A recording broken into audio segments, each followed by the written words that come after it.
Hello बच्चों, let's read the question. A 220 volt AC is more dangerous than 220 volt DC because. So बच्चों हमें given है दो values 220 volt AC alternating current and 220 volt direct current और इसमें हमें बताना है कि कौन सी करंट ज़्यादा डेंजरस है. सो बच्चों एज वी नो कि जब भी हम अल्टरनेट करेंट्स की बात करेंगे तो यहाँ पर हमारे पास करंट की दो वैल्यूज होंगी. First will be the effective value which is also called as the root mean square value and second is the maximum और द पीक वैल्यू.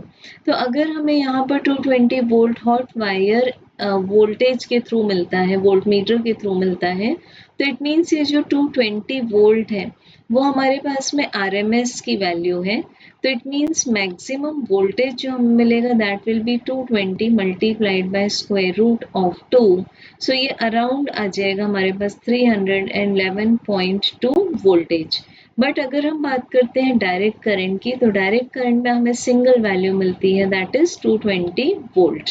सो यहाँ पर बोल सकते हैं हम कि दोनों में से जो पीक वैल्यू मिल रही है हमें वो अल्टरनेटिंग करंट के वोल्टेज की ज़्यादा पीक वैल्यू मिल रही है.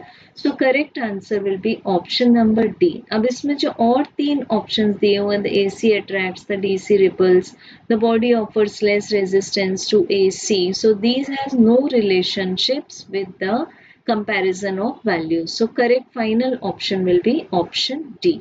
Thank you.